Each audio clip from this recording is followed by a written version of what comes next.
मेरे दोस्तों, भेड़िया इतना वफादार क्यों होता है? तुर्क कौम भेड़िए को वफादारी की अलामत क्यों समझती है? और तुर्क कौम अपने बच्चों को भेड़िया बनने की तलकीन क्यों करती है? जैसे हमारे माशरे में वालिदैन अपने बच्चों को शेर बनने का कहते हैं कि पुत्र शेर बन शेर, ऐसे ही तुर्क कौम अपने बच्चों को भेड़िया बनने की तलकीन करते हैं। और जिन दोस्तों ने अर्तुगरुल ड्रामा देखा है वो इस बात को अच्छी तरीके से समझ सकते हैं।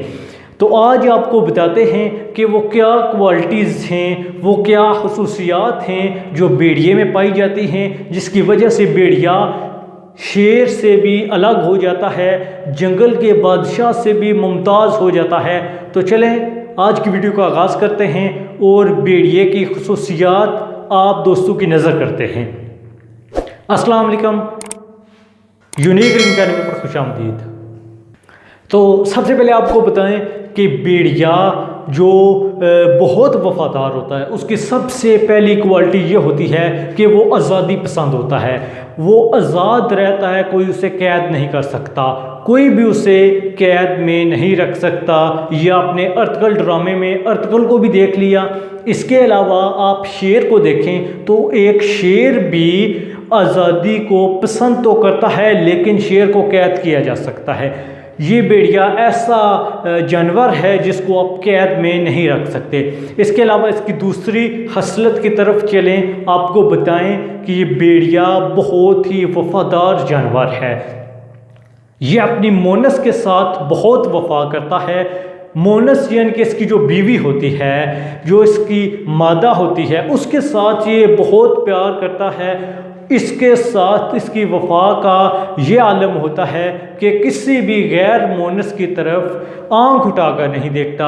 ऐसा ही प्यार मोहब्बत का सिला इसकी मोनस भी इसको देती है और इसकी मोनस भी इससे इतना ही प्यार करती है जितना कि ये अपनी मोनस से करता है। इसके अलावा अगली बात जो इसकी एक अच्छी और क्वालिटी है वो ये है कि ये अपने माँ बाप का वफादार होता है। इसके माँ बाप भी एक होते हैं। इसके अलावा ये अपने बच्चों का ख्याल रखता और उन्हें पहचानता भी है। इसके अलावा आगे चलें, आपको बताएं कि ये भेड़िया मुर्दार नहीं खाता। मुर्दार यानी कि मरा हुआ कोई भी जानवर। यही खसलत जंगल के बादशाह शेर में भी पाई जाती है। इसी वजह से ये शेर के लेवल का जानवर है, यानी कि खसलत के लिहाज से, क्वालिटीज़ के लिहाज से। इसके अलावा आगे चलकर आपको बताएं कि अगर नर या मादा दोनों में से एक अगर मर जाते हैं तो जिस जगह पर ये मरते हैं उस जगह पर दोनों में से एक महीनों तक वहाँ खड़े होकर उसका गम मनाता है। यानी कि दोनों में से एक जो मरा होता है दूसरा उसका उसी जगह पर खड़े होकर गम मनाता है। इनकी मोहब्बत और वफादारी का यहाँ से आप अंदाज़ा लगा सकते हैं। इसके अलावा आपको बताएं, इनमें फुर्तीली इतनी पाई जाती है, ये इतने चाको चौबंद होते हैं कि एक जिन का ताक़ुब करे तो उसको भी पकड़कर दबोच सकते हैं। ये भेड़िया इतना चाको चौबंद, इतना वफादार और इतना आज़ाद ख्याल होता है, आज़ाद रहता और कोई भी इसे कैद नहीं कर सकता। यही वजह है कि तुर्क कौम का पसंदीदा जानवर है, तुर्क कौम का कौमी जानवर है। और तुर्क अपने बच्चों को पुत्र भेड़िया बन कहते हैं।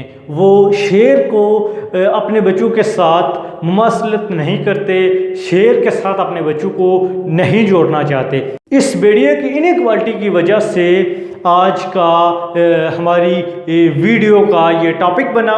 हमने सोचा कि आप दोस्तों के साथ शेयर किया जाए। तो उम्मीद करते हैं कि आपको आज की हमारी ये वीडियो पसंद आई होगी। हमारे चैनल यूनिक इल्म अकेडमी को सब्सक्राइब करें और बेल आइकन को दबाएं। इंशाल्लाह एक नई वीडियो में एक नए टॉपिक के साथ और एक नए दिन आपसे मुलाकात होगी। अल्लाह निगहबान, फ़ी अमानिल्लाह। हमारे चैनल को सब्सक्राइब कर लें और अपने दोस्तों के साथ ज़रूर शेयर करें।